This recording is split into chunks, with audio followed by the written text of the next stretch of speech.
अब यहाँ पर एक शब्द आया है क्रिया रेखा।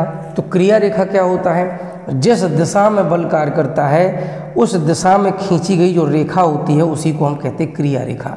जैसे ये जो बल है इसकी ये क्रिया रेखा है, ये रेखा जो खींची हुई है ये क्रिया रेखा है। ये बल है, इसकी क्रिया रेखा ये है। ठीक है, आप देख सकते हो दोनों क्रिया रेखाएं आपस में कैसी हैं? कैसी हैं? समांतर हैं। ठीक है, दोनों क्रिया रेखाएं आपस में समांतर हैं। और बल कैसे हैं? बल जो है वो परिमाण में बराबर है, परिमाण में बराबर। ठीक है ना, तो क्रिया रेखाएं समांतर हैं और बल परिमाण में बराबर हैं, लेकिन बल की दिशा कैसी है? विपरीत है। बल की दिशा विपरीत है।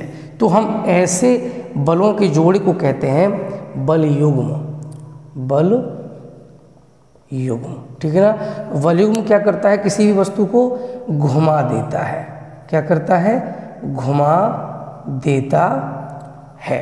ठीक, तो ये कुछ बातें हैं बेसिक जो आपको समझना बहुत ज़रूरी है। देखिए हवाई में कोई भी पढ़ा सकता है, हम भी पढ़ा सकते हैं बहुत जल्दी जल्दी, लेकिन मेरा उद्देश्य ये है कि जो भी शब्द हम आपसे कहें उन शब्दों का मतलब आपको पता होना चाहिए। तो यहाँ पे मैंने आपको समझाया कि बल युग्म क्या होता है। तो बल युग्म का मतलब होता है जब दो बल ऐसे कार्य करें जो परिमाण में बराबर हों, दिशाएं विपरीत हों और उनकी क्रिया रेखाएं समांतर हों। क्रिया रेखा माने वह रेखा जो बल की दिशा में खींची गई हो, तो वो बल युग्म बनाते हैं। बल युग्म क्या करता है? वस्तु को घुमा देता है। ठीक, अब फिर से हम अपने टॉपिक पे आते हैं। तो चुंबकीय सुई जब चुंबकीय क्षेत्र में रखी जाती है तो उस पर एक बल युग्म कार्य करता है जो उस चुंबकीय सुई को क्या करता है? घुमा देता है। ठीक, तो एक निश्चित दिशा में वो चुंबकीय सुई घूम जाती है। क्लियर?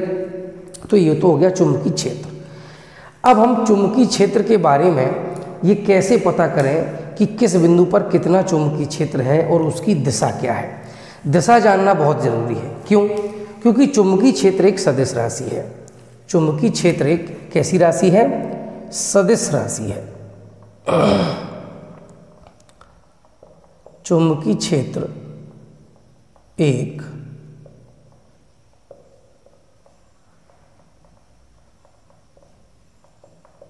सदिश राशि है। ठीक है ना। अब सदिश क्या होती है और ये राशियां होती कितने प्रकार की हैं ये भी मैं बता देता हूँ।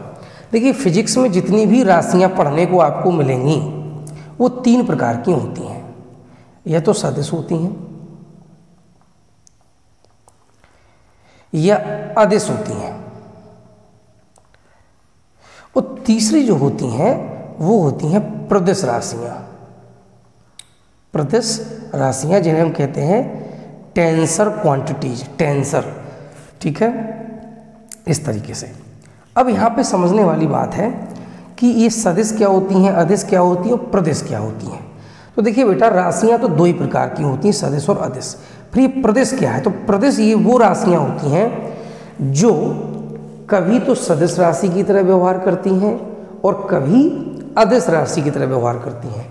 मतलब जो प्रदिश राशियाँ होती हैं ये कभी कभी सदिश की तरह व्यवहार करती हैं और ये कभी कभी अदिश की तरह व्यवहार करती हैं। अब सदिश क्या होती हैं? सदिश यानी जिनमें दिशा हो। तो परिमाण तो सभी राशियों में होता है। परिमाण माना है पदार्थ की वह मात्रा जिससे मिलकर वो राशि बनी है।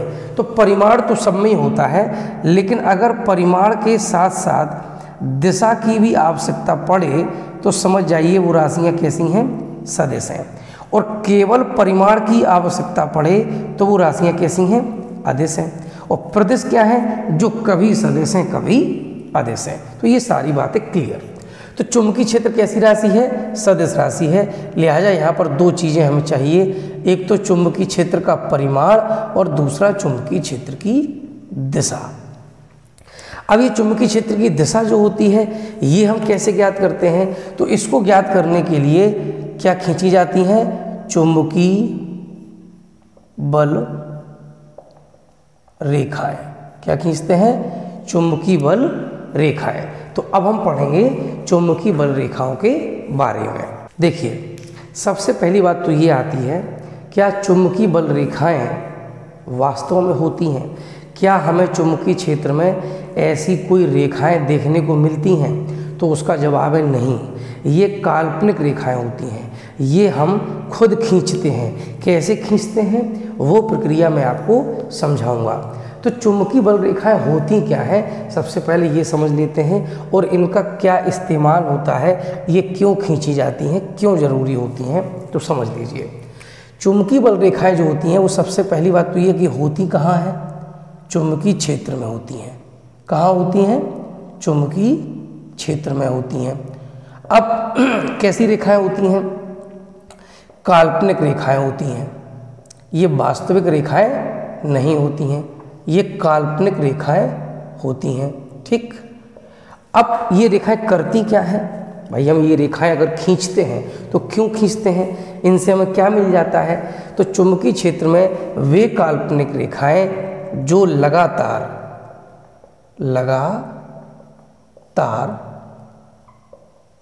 चुंबकीय क्षेत्र की दिशा, चुंबकीय क्षेत्र की दिशा का प्रदर्शन करती हैं या दिशा को दर्शाती हैं, दिशा का प्रदर्शन करती हैं, क्या कहलाती हैं, चुंबकीय बल रेखाएं कहलाती हैं। ठीक है, तो चुंबकीय बल रेखाएं क्या हैं, चुंबकीय क्षेत्र में वे काल्पनिक रेखाएं जो लगातार चुंबकीय क्षेत्र की दिशा का प्रदर्शन करती हैं, चुंबकीय बल रेखाएं कहलाती हैं। तो कई महत्वपूर्ण बिंदु यहाँ पे मिल रहे हैं कि चुंबकीय बल रेखाएं कहाँ होती हैं, चुंबकीय क्षेत्र में होती हैं, कैसी होती हैं, काल्पनिक होती हैं, करती क्या है, चुंबकीय क्षेत्र की दिशा का प्रदर्शन करती हैं। कैसे प्रदर्शन करती हैं ये भी समझ लेते हैं, कैसे प्रदर्शन करती हैं। तो देखिए, उसके पहले हम आपको कुछ और बातें बताएंगे। जैसे मान लीजिए बेटा ये एक चुंबक है, और हम आपको ये पहले ही बता चुके हैं कि चुंबक में दो ध्रुव होते हैं, एक होता है उत्तरी ध्रुव और एक होता है दक्षिणी ध्रुव। हम आपको ये भी बता चुके हैं कि किसी चुंबक के दोनों ध्रुवों को पृथक नहीं किया जा सकता है, अलग अलग नहीं किया जा सकता है।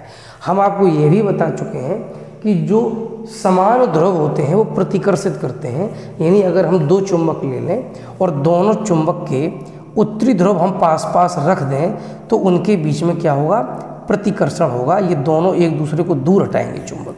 और अगर विपरीत ध्रुव पास पास हो, यानी यहाँ पे N है और यहाँ पे हम क्या ले लें, S ले लें, और यहाँ पे N ले लें, तो अब ये दोनों चुंबक एक दूसरे में चिपक जाएंगे, यानी एक दूसरे को आकर्षित करेंगे। हम आपको ये भी बता चुके हैं। अब बात आती है कि कोई अगर एक चुंबक है तो उस चुंबक में दो ध्रुव होंगे, उत्तरी ध्रुव और दक्षिणी ध्रुव। होता क्या है, जो चुंबकीय बल रेखाएं होती हैं वो उत्तरी ध्रुव से निकलती हैं और दक्षिणी ध्रुव में प्रवेश कर जाती हैं। उत्तरी ध्रुव से निकलती हैं और दक्षिणी ध्रुव में प्रवेश कर जाती हैं। फिर ये अंदर जो है दक्षिण से कहाँ आती हैं, उत्तर की ओर आती हैं, दक्षिण से उत्तर की ओर आती हैं और फिर उत्तर से निकलकर दक्षिण में प्रवेश कर जाती हैं। तो इस प्रकार से ये कैसी रेखाएं हैं, ये कैसा है, बंद वक्र बनाती हैं। क्या बनाती हैं, बंद वक्र, क्लोज्ड लूप बनाती हैं। ठीक है, बंद वक्र कैसे, देखो ऐसे, ये देखिए ये N है, ये S है, क्या होगा, बाहर उत्तर से निकल करके दक्षिण ध्रुव में प्रवेश कर जाएंगी, अंदर दक्षिण ध्रुव से उत्तर ध्रुव की ओर आएंगी। ठीक, तो इस प्रकार से क्या होता है, बहुत सारी बल रेखाएं होती हैं, बहुत सारी अंदर भी होंगी इसके, बहुत सारी ऐसे। ठीक, बहुत सारी बल रेखाएं होती हैं, ऐसे नीचे की साइड भी होती हैं, कुछ ऐसे निकल जाती हैं।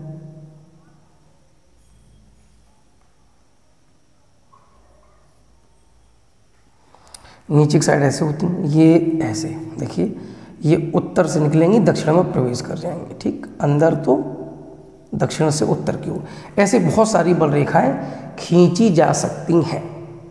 सवाल ये उठता है कि सर आपने ये बल रेखाएं ऐसी बनाई हैं, ये कैसे पता चला कि ये ऐसी होती हैं उत्तर से निकलती हैं, दक्षिण में प्रवेश करती हैं। तो ये सब बेटा एक प्रैक्टिकल के माध्यम से पता चलता है। उस प्रैक्टिकल में हम लोग क्या करते हैं, उसमें हम चुंबकीय बल रेखाओं को खींचते हैं। किसके द्वारा? इसके लिए हम दो चीज़ों की सहायता ले सकते हैं। या तो हम चुंबकीय सुई का प्रयोग करके, चुंबकीय सुई का प्रयोग करके हम क्या बना सकते हैं, चुंबकीय बल रेखाएं बना सकते हैं। एक तो ये तरीका है, और दूसरा तरीका होता है लोहे की छीलन, यानी लोहे का बुरादा। लोहे का बुरादा लेकर भी हम चुंबकीय बल रेखाएं खींच सकते हैं। ठीक। अब स्कूलों में जो प्रयोग कराया जाता है वो है चुंबकीय सुई का प्रयोग। ये कैसे करते हैं, चलिए ये प्रैक्टिकल मैं आपको बोर्ड पर समझाने की कोशिश करता हूँ, आप लोग ध्यान से सुनिएगा। इस प्रयोग को करने के लिए हम क्या करते हैं, एक टेबल के ऊपर बड़ा सा कागज़ लगा लेते हैं, और इस कागज़ को थंब पिन जैसी जो आती हैं पिन, इन पिनों को लगा करके फिक्स कर देते हैं, ताकि ये हमारा जो कागज़ है वो हिल ना पाए, अपनी जगह पर स्थिर बना रहे। ठीक। तो ये कागज़ हमने मेज़ के ऊपर रख के पिन लगा दी, और ये कागज़ हमने फिक्स कर दिया। अब हम क्या करते हैं, कागज़ के ऊपर बीचों बीच अपनी चुंबक रख देते हैं। तो चुंबक का ये ध्रुव मान लीजिए उत्तर है और ये दक्षिण है। ठीक। और अब हमारा प्रयोग स्टार्ट होता है, किसके द्वारा? चुंबकीय सुई के द्वारा। होता क्या बेटा, हमने आपको बताया है कि चुंबक अगर दो हैं तो उनके विपरीत ध्रुव आकर्षित करते हैं और समान ध्रुव प्रतिकर्षित करते हैं। ठीक है। अब हमने क्या किया, चुंबकीय सुई ले ली। तो एक ये बड़ा सा चुंबक है और एक है छोटा सा चुंबक, जिसे हम कह रहे हैं चुंबकीय सुई। क्या कह रहे हैं? चुंबकीय सुई। ठीक। तो ये चुंबकीय सुई भी छोटा सा चुंबक होती है जो अपनी डिबिया में ऐसे घूम सकती है। अब हमने क्या किया, वो चुंबकीय सुई यहाँ पर रख दी, यहाँ पे रख दी, यहाँ पे रैंडमली हमने एन के पास में रख दी। ठीक। और जहाँ रखी उस पॉइंट पे मैंने पेंसिल से डॉट बना दिया और वहीं पे रख दी। अब होगा क्या, होगा ये कि चुंबकीय सुई में ये जो दक्षिणी ध्रुव है एस, इसको ये उत्तरी ध्रुव अपनी ओर आकर्षित करेगा, विपरीत ध्रुव आकर्षित करते हैं। तो इस चुंबक का जो उत्तरी ध्रुव होगा वो चुंबकीय सुई के दक्षिणी ध्रुव को आकर्षित करेगा, जिससे क्या होगा, अब देखो यहाँ पर दोनों ध्रुव हैं, दक्षिणी ध्रुव भी है, उत्तरी ध्रुव भी है, लेकिन चुंबकीय सुई किसके पास में है? उत्तरी ध्रुव के पास में। तो जो उत्तरी ध्रुव होगा उसका प्रभाव ज़्यादा पड़ेगा, और इसके प्रभाव के कारण क्या होगा, जो दक्षिणी ध्रुव होगा सुई का वो इसकी तरफ हो जाएगा, और सुई तो टूट तो सकती नहीं है। ऐसा तो हो नहीं सकता है कि दक्षिणी ध्रुव ऐसे हो जाए और उत्तरी ध्रुव ऐसे हो जाए, ये टूट नहीं सकती। सुई है, ठीक है, अगर घूमेगी तो पूरी घूमेगी ऐसे ऐसे। तो अगर ये दक्षिण इसकी तरफ आएगा तो उत्तर ऐसे दूर हो जाएगा, तो अगर इधर दक्षिण आएगा तो इधर क्या हो जाएगा? उत्तर हो जाएगा। अब जहाँ पर ही इसके उत्तरी ध्रुव वाला सिरा होगा वहीं पर हम पेंसिल से एक डॉट बना देंगे। डॉट बनाने के बाद फिर हम चुंबकीय सुई इस तरह से रखेंगे कि उसका जो एस वाला सिरा है वो इस डॉट पर आ जाए। अब क्या होगा बेटा, अभी भी जो एस वाला सिरा होगा वो उत्तरी ध्रुव की ओर ही होगा, लेकिन अब उत्तरी ध्रुव से थोड़ी दूरी बढ़ गई है तो दक्षिणी ध्रुव का भी थोड़ा थोड़ा प्रभाव पड़ेगा, यानी जो उत्तरी ध्रुव होगा वो अब उधर की ओर जाना शुरू करेगा। तो अब ये सुई ऐसे हो जाएगी, ऐसे ऐसे। अब हम यहाँ पर पेंसिल से डॉट बना देंगे।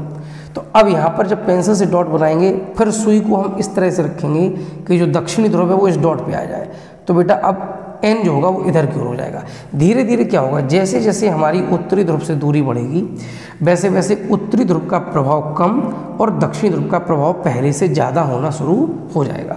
तो अब क्या होगा, अब हम यहाँ पे डॉट बना के फिर से चुंबकीय सुई रख देंगे। कैसे कि चुंबकीय सुई का जो दक्षिणी ध्रुव है वो इस पॉइंट पर आ जाए। तो अब सुई हमारी ऐसी हो जाएगी, फिर यहाँ पर डॉट बनाएंगे फिर ऐसे हो जाएगी, फिर यहाँ पे डॉट बनाएंगे फिर ऐसे हो जाएगी। तो अब देखिए हम उत्तरी ध्रुव से दूर हो गए और दक्षिणी ध्रुव के पास। तो अब क्या होगा, अब इसका प्रभाव ज़्यादा होगा, इसका प्रभाव कम होगा। तो अब क्या होगा, अब ये जो इसका उत्तरी ध्रुव है सुई का वो इसकी तरफ खींचेगा, यानी उत्तरी ध्रुव धीरे धीरे धीरे धीरे कहाँ हो जाएगा, एस की तरफ होना शुरू हो जाएगा धीरे धीरे, और यहाँ जा कर के एस की तरफ हो जाएगा। तो इस तरह से जब हम ये सारे बिंदुओं को जब आपस में मिलाएंगे तो हमें क्या मिलेगा, एक बंद वक्र मिल जाएगा। क्लियर। अब ये रेखाएं अंदर तो बनाई नहीं जा सकती हैं, लेकिन अंदर ये होती हैं हमेशा दक्षिण से उत्तर की ओर। अब अंदर क्यों होती हैं, क्योंकि अंदर भी तो चुंबकीय क्षेत्र होता है, और चुंबकीय क्षेत्र है तो चुंबकीय बल रेखाएं होंगी। ये भी आप नोट कर लीजिए।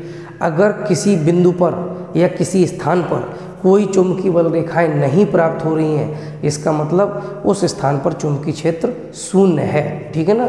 तो चूंकि चुंबक के अंदर भी चुंबकीय क्षेत्र होता है, इसलिए चुंबकीय बल रेखाएं इसके अंदर भी होती हैं, जो होती हैं दक्षिण ध्रुव से उत्तर ध्रुव की ओर।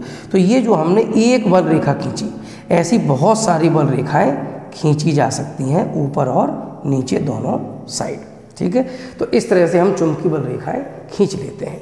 तो ये बल रेखाएं कैसी हैं, काल्पनिक रेखाएं, क्योंकि हम अपनी मर्जी से खींच सकते हैं जितनी चाहे उतनी, और ये चुंबकीय क्षेत्र की दिशा का प्रदर्शन करती हैं। अब ये चुंबकीय क्षेत्र की दिशा को कैसे प्रदर्शित करती हैं, इसको भी समझ लेते हैं। अगर हम क्या करते हैं, चुंबकीय बल रेखा के चुंबकीय बल रेखा के किसी बिंदु पर खींची गई स्पर्श रेखा चुंबकीय क्षेत्र की दिशा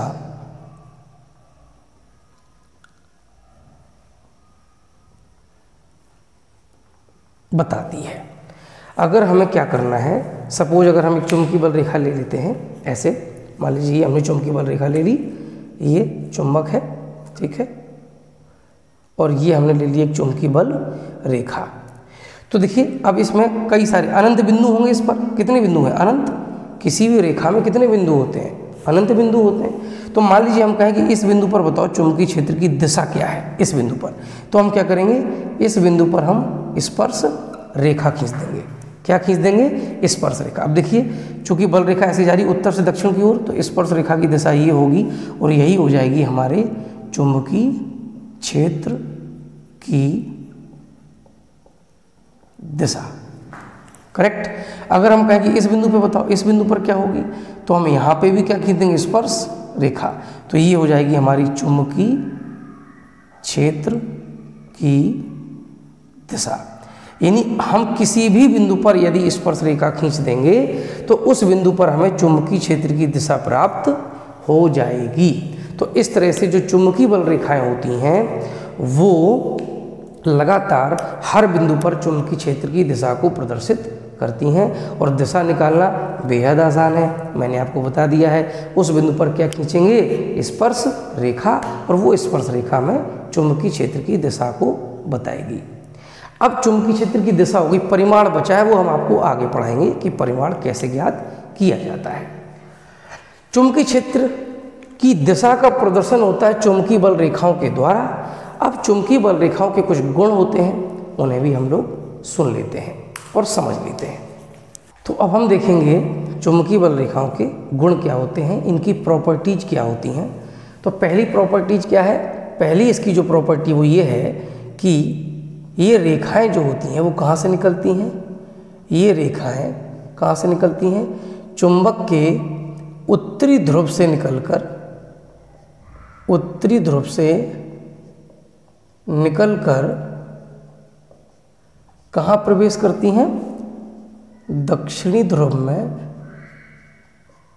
प्रवेश करती हैं, दक्षिणी ध्रुव में प्रवेश करती है। ठीक।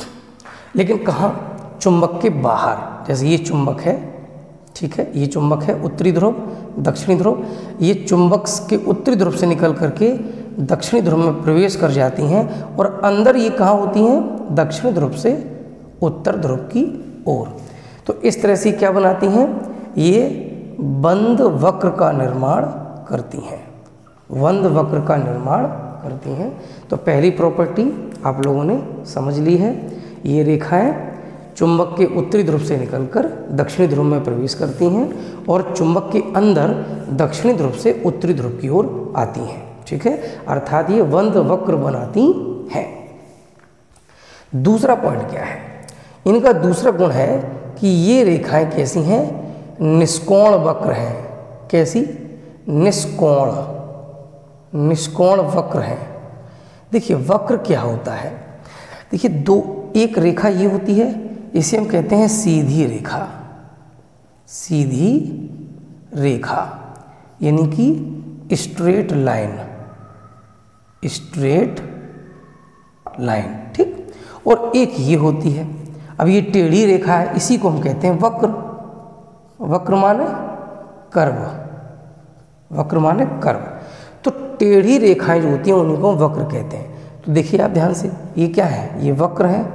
कैसे वक्र है? बंद वक्र है। बंद के अलावा ये निष्कोण वक्र है। अब ये निष्कोण क्या होता है, देखो बेटा, निष्कोण का मतलब होता है आप पूरे रेखा पर कहीं भी देखिए कोण नहीं बनता है। कोण कब बनता है?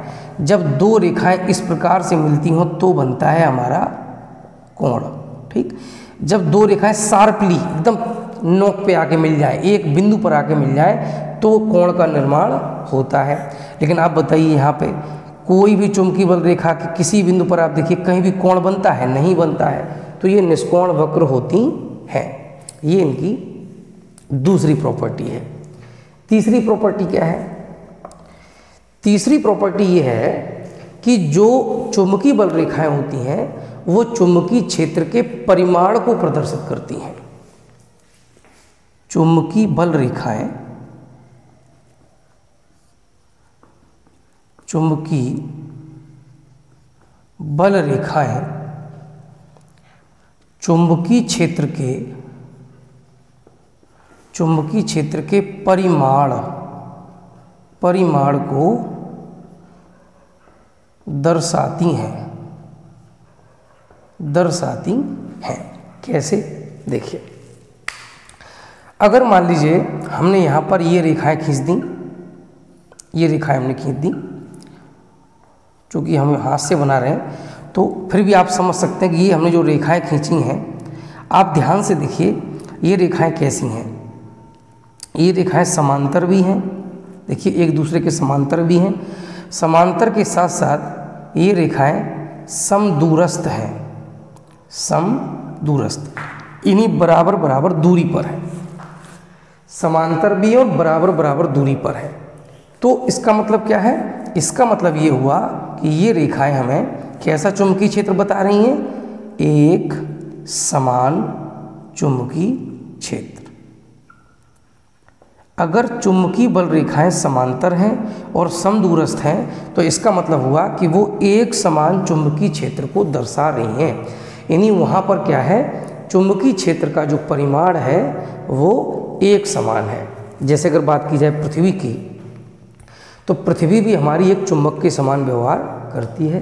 यदि हम पृथ्वी की चुंबकीय बल रेखाओं को देखें तो वो हर स्थान पर कैसी हैं? समांतर और समदूरस्थ हैं। इसका मतलब ये हुआ कि जो पृथ्वी का चुंबकीय क्षेत्र है वो लगभग एक समान बना रहता है। ये हो गया, अगर समांतर और समदूरस्थ बल रेखा है तो एक समान चुंबकीय क्षेत्र होगा। अब इसी में क्या है, जैसे मान लीजिए अगर हम ऐसे बल रेखाएं बना लें, ऐसे ऐसे ऐसे, तो यहाँ पर क्या हो रहा है?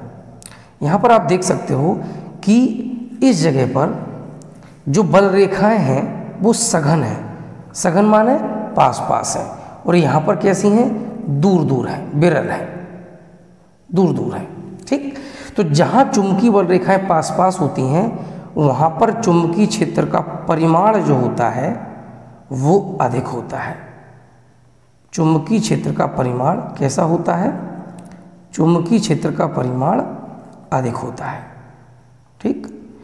और जहाँ पर चुंबकीय बल रेखाएं दूर दूर होती हैं वहाँ पर चुंबकीय क्षेत्र का परिमाण कम होता है, परिमाण कम होता है, ठीक है ना। तो इस तरह से जो चुंबकीय बल रेखाएं होती हैं वो चुंबकीय क्षेत्र के परिमाण को भी प्रदर्शित करती हैं। अगर हम एक चुंबक के आसपास खींची गई बल रेखाओं को देखें तो स्पष्ट रूप से हमें दिखता है कि वो इस तरह से होती हैं, इस तरह से, ऐसे ऐसे ऐसे, ठीक है। तो इसका मतलब क्या होता है?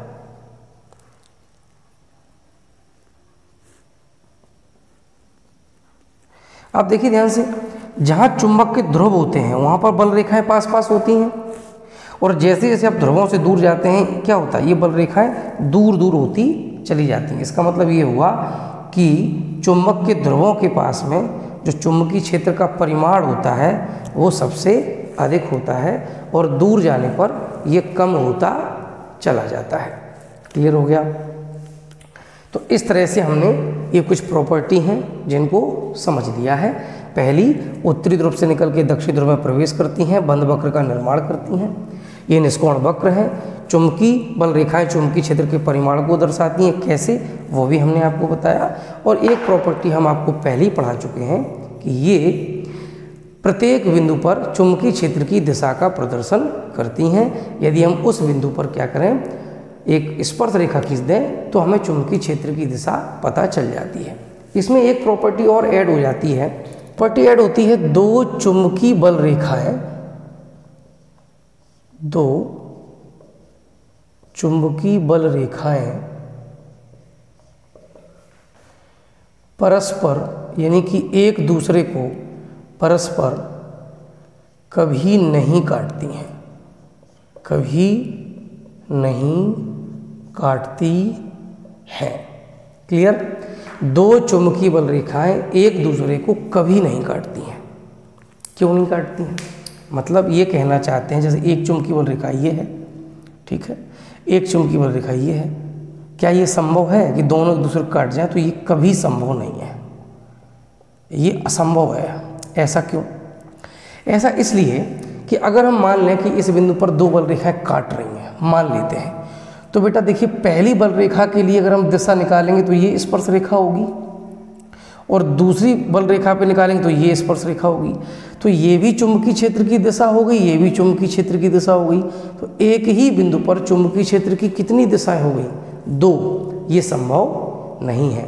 एक बिंदु पर चुंबकीय क्षेत्र की एक ही दिशा हो सकती है, दो दिशाएं नहीं हो सकती हैं। इसीलिए दो चुंबकीय बल रेखाएं एक दूसरे को कभी नहीं काटती हैं। तो मुख्य रूप से देखा जाए तो चुंबकीय बल रेखाओं के यही गुण होते हैं। यदि फिर भी अगर एकाध होगा तो हम आपको पढ़ाते पढ़ाते बीच में याद आ जाएगा तो बता देंगे। जो चुंबकीय क्षेत्र का परिमाण होता है उसको हम चुंबकीय क्षेत्र की तीव्रता भी कहते हैं। चुंबकीय क्षेत्र का जो परिमाण होता है उसी को हम कहते हैं चुंबकीय क्षेत्र की तीव्रता। तो अगर कहीं आपको चुंबकीय क्षेत्र की तीव्रता लिखा हुआ मिल जाए तो इसका मतलब ये है कि वो चुंबकीय क्षेत्र के परिमाण की बात कर रहे हैं। तो आप कंफ्यूज मत होना, ठीक है। अब चुंबकीय क्षेत्र की तीव्रता हम कैसे ज्ञात करते हैं वो हम आपको भी बताएंगे। अब क्या केवल चुंबक ही है जो चुंबकीय क्षेत्र को उत्पन्न करती है, या कुछ और तरीकों से भी हम चुंबक का निर्माण कर सकते हैं? तो देखिए, सबसे पहली बात तो हमने आपको बताई है पिछले क्लास में ऑर्स्टेड का प्रयोग। ऑर्स्टेड का प्रयोग किस संबंध में था? ऑर्स्टेड का प्रयोग इस बात को सिद्ध करता है कि अगर किसी तार में धारा प्रवाहित हो रही हो तो उस तार के चारों ओर चुंबकीय क्षेत्र उत्पन्न हो जाता है। बेटा अब आप खुद बताइए, चुंबकीय क्षेत्र को कौन उत्पन्न करता है? चुंबक। इसका मतलब ये हुआ कि एक धारावाही तार जो है उसके आसपास भी चुंबकीय क्षेत्र उत्पन्न हो गया है, यानी वहाँ भी चुंबक जैसा व्यवहार हो रहा है। इसी गुण का प्रयोग करते हुए हम धारावाही कुंडली बना सकते हैं जो एक चुंबक जैसा व्यवहार करेगी, या हम एक धारावाही परिनालिका बना सकते हैं जो चुंबक जैसा व्यवहार करेगी। अब हम बात करते हैं धारावाही कुंडली के बारे में। क्या होती है देखिए, यदि हम क्या करते हैं, एक धातु का मोटा तार लेते हैं, धातु का मोटा तार, ये पतला लेना क्या अनावश्यक है? बिल्कुल नहीं। मोटे तार को हमने इसलिए लिया है ताकि वो एक तो अपनी आकृति को ना बदल पाए आसानी से, दूसरा उसमें पर्याप्त धारा प्रवाहित हो सके। क्यों? क्योंकि जो चुंबकीय क्षेत्र उत्पन्न होता है ना, वो धारा के मान पर निर्भर करता है। यदि आप किसी तार में कम धारा प्रवाहित करेंगे तो उसके चारों ओर जो चुंबकीय क्षेत्र उत्पन्न होगा उसका परिमाण भी कम होगा, और यदि धारा का मान अधिक होगा तो परिमाण अधिक होगा। इसलिए हमने मोटा तार लिया है। तो धातु का हमने एक मोटा तार लिया और उसको हमने इस तरीके से एक वृत्त के आकार में मोड़ लिया, ठीक है, वृत्त के आकार में मोड़ लिया, और इन दोनों तारों के सिरों के बीच में यहाँ पर हम क्या करते हैं, एक पूरा परिपथ बनाते हैं, जिसमें हम क्या लगाएंगे, एक कुंजी लगाएंगे। कुंजी क्या करती है, धारा को प्रवाहित करना और बंद करना, ये दोनों काम करती है, ऑन और ऑफ। और एक क्या लगाएंगे, एक हम बैटरी लगाएंगे, ठीक है। बैटरी के अलावा हम रियोस्टेट भी लगा सकते हैं। क्या लगा सकते हैं, रियोस्टेट, ठीक है। चलिए, ये हमने लगा दिया एक रियोस्टेट, ये लगा दी हमने बैटरी, ये लगा दी हमने कुंजी। ये परिपथ कैसे बनाते हैं हम आपको पहले ही समझा चुके हैं। कुंजी का काम क्या है, परिपथ को ऑन और ऑफ करना, क्योंकि अगर कुंजी ये हम ऑन कर देंगे, यानी यहाँ पे जोड़ देंगे, तो परिपथ हमारा जुड़ जाएगा और धारा बहना शुरू हो जाएगी। और अगर इसको हम यहाँ से हटा देंगे तो ये परिपथ हमारा खुल जाएगा, ऑफ हो जाएगा, और धारा का बहना बंद हो जाएगा। रियोस्टेट का काम क्या होता है, इसे हम कहते हैं धारा नियंत्रक। इसका काम होता है, ये ओम के नियम पर काम करता है, ठीक है, यानी कि V बराबर IR, इस सिद्धांत पर ये काम करता है। इसके द्वारा हम क्या करते हैं, प्रतिरोध को बढ़ा करके धारा को कम कर लेते हैं और प्रतिरोध को घटा करके धारा को बढ़ा लेते हैं, यानी धारा का मान बदलना इसका काम है। और बैटरी का काम है इस तार में धारा प्रवाहित करना। अब बैटरी में दो प्लेटें होती हैं, एनोड और कैथोड, धन प्लेट और ऋण प्लेट। तो धारा कैसे बहती है ये हम आपको समझा चुके हैं। धन प्लेट से बाहर की ओर, यानी इधर से धारा जाएगी, ठीक है, ऐसे धारा जाएगी, ठीक, और ऋण प्लेट की ओर आएगी। तो इस तरह से इसमें धारा प्रवाहित होना शुरू हो जाएगी जैसे ही हम यहाँ पे परिपथ को बंद कर देंगे, यानी कि जोड़ देंगे, ठीक। तो इस तरह से हमने ये बना ली धारावाही कुंडली। अब ये धारावाही कुंडली जो है ना, वो एक चुंबक के समान व्यवहार करती है, यानी कि चुंबकीय क्षेत्र उत्पन्न करती है, चुंबक के समान व्यवहार करती है, चुंबकीय क्षेत्र उत्पन्न करती है। कैसे पता, अरे भाई ऑस्टेड ने यही तो प्रयोग किया था कि अगर किसी तार में धारा को प्रवाहित किया जाए तो उसके चारों ओर चुंबकीय क्षेत्र उत्पन्न हो जाता है। तो चुंबकीय क्षेत्र तो उत्पन्न होगा, लेकिन ये चुंबक के समान कैसे व्यवहार करेगी, क्यों, क्योंकि चुंबक में तो बेटा दो ध्रुव होते हैं, उत्तरी ध्रुव और दक्षिणी ध्रुव। तो क्या इसमें भी दो ध्रुव होंगे, हाँ, कैसे देखते हैं। देखिए, ऐसे धारा बहनी शुरू हो जाएगी। अब आखिरकार जब ये चुंबक बन गई है तो हम ये कैसे तय करें कि इसमें दो ध्रुव हैं। तो देखिए बेटा, होता क्या है, इसके लिए एक आसान तरीका है। अब देखिए एस कैसे बनाया जाता है, ऐसे, ये एस होता है।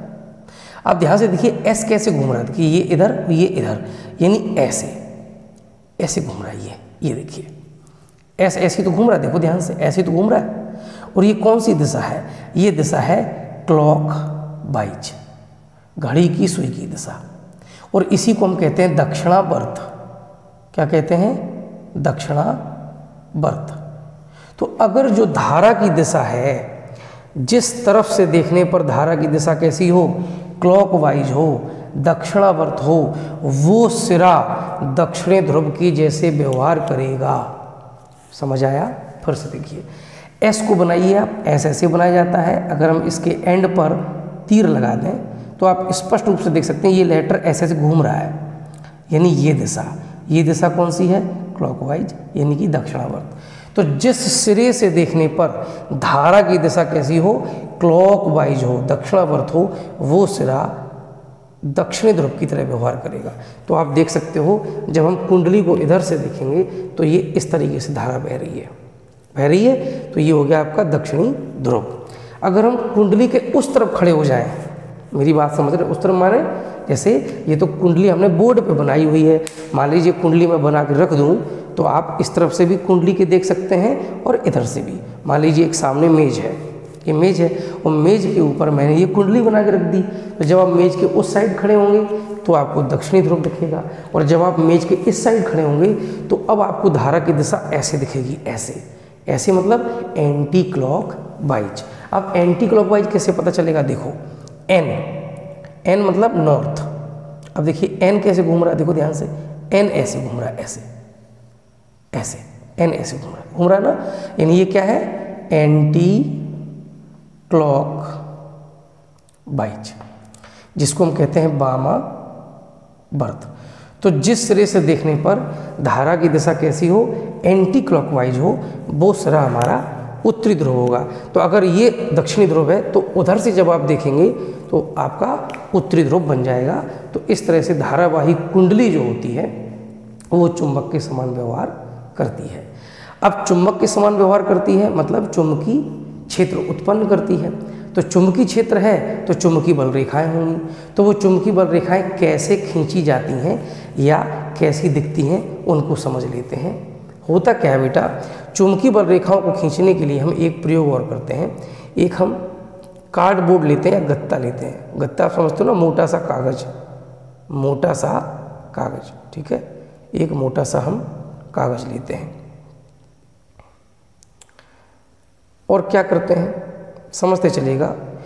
उस मोटे से कागज में क्या करते हैं, दो छेद कर देते हैं और उस छेद से, एक छेद यहाँ पे एक छेद यहाँ से, तो उस छेद से इस तार को हम निकाल देते हैं दोनों तरफ से ऐसे, ठीक है। ऐसे जाएगा और ऐसे प्रवेश कर जाएगा। तो जब ये यहाँ से प्रवेश कर जाएगा तो ये नीचे का तार दिखना बंद हो जाएगा। तो इसको हम कैसा बना दे रहे हैं, डॉट डॉट डॉट डॉट, इधर से भी डॉट डॉट डॉट डॉट।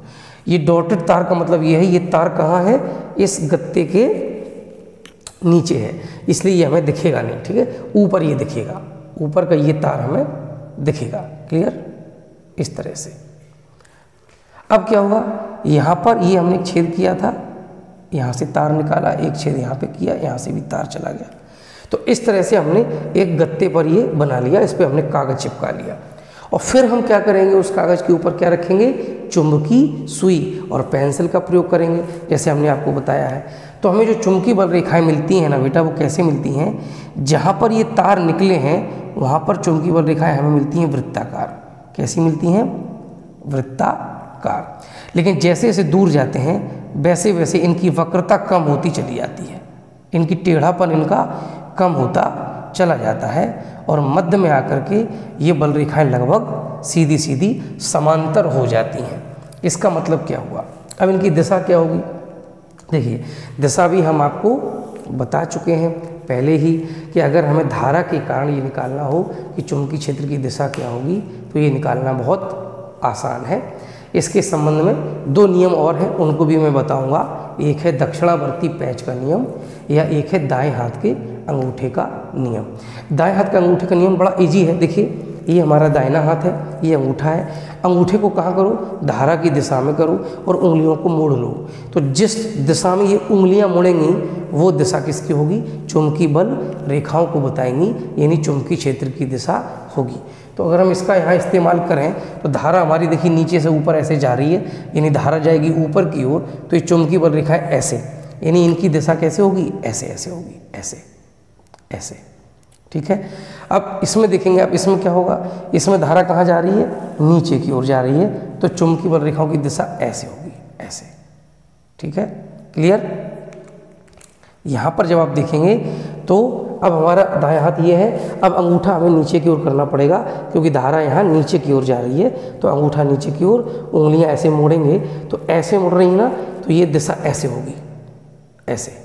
देखिए दिशा बदल गई है, यहाँ और यहाँ की दिशा ठीक अपोजिट है। आप ध्यान से देखिए, यहाँ पे है क्लॉकवाइज और यहाँ पे है एंटी क्लॉकवाइज, ठीक है। तो क्या होगा, ये दिशा होगी चुंबकीय क्षेत्र की। धीरे धीरे जैसे जैसे आप दूर जाएंगे इनकी वक्रता, इन रेखाओं का टेढ़ापन कम होता चला जाएगा और मध्य में लगभग समांतर रेखाएं बन जाएंगी। अब इन सब से हमें क्या पता चलता है, इनसे हमें ये पता चलता है कि अगर कोई धारावाही कुंडली है तो उसके मध्य में यानी बीच में आकर के चुंबकीय क्षेत्र कैसा होता है, लगभग एक समान होता है। तो कुंडली के मध्य में चुंबकीय क्षेत्र कैसा होता है, एक समान होता है, ठीक। और दिशा क्या होगी चुंबकीय क्षेत्र की, तो देखिए बेटा, ये हमारी कुंडली है, यानी कुंडली का जो तल है वो इस बोर्ड के तल में है, ऐसे। और जो हमने कागज रखा है वो ऐसे रखा हुआ है, ध्यान से सुनिएगा। तार हमारे ऐसे निकले हैं ऊपर की ओर, तो ये हमारा कागज ऐसे रखा है और कुंडली ऐसे बनी हुई है ऊपर, ठीक। तो बल रेखाएं ऐसे ऐसे खींचेंगी, ऐसे ऐसे ऐसे ऐसे। तो ये जो बल रेखाएं हैं ये बोर्ड के तल की कैसी हैं बताइए, लंबवत है। तो बोर्ड के तल में हमारा कुंडली का तल है, तो जो चुंबकीय बल रेखाएं होंगी यानी जो चुंबकीय क्षेत्र की दिशा होगी वो कैसी होगी, कुंडली के तल के लंबवत। ये भी हम लिख सकते हैं कि चुंबकीय क्षेत्र की दिशा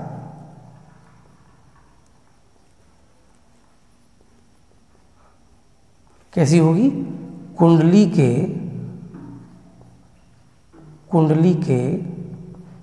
तल के लंबवत होगी। कहाँ, कुंडली के मध्य में, ठीक है ना। तो इस तरीके से ये होगी धारावाही कुंडली। यदि आपको समझ में आया हो तो बताइएगा, यदि कोई डाउट हो, कोई चीज़ समझ में ना आई हो तो फिर से आप पूछ लीजिएगा, कमेंट कीजिएगा, ठीक है। तो आज हम इतना ही रहने देते हैं क्योंकि क्लास बहुत लंबी हो जाएगी, फिर आप लोगों को भी देखने का मन नहीं करता है, ठीक है। बाकी धारावाही प्रणालिका और उससे आगे की जो चीज़ें होंगी वो अगली क्लास में। आज की क्लास कैसी लगी ज़रूर बताइएगा, और यदि कोई डाउट हो तो पूछेगा। टेलीग्राम पर विश्व गुरु क्लासेस करके ग्रुप बना हुआ है, उसको ज्वाइन कर लीजिए, वहाँ आप डायरेक्टली अपना क्वेश्चन पोस्ट कर सकते हैं, ठीक है। पढ़ते रहिए, एंजॉय करिए, मिलते हैं अगली क्लास में।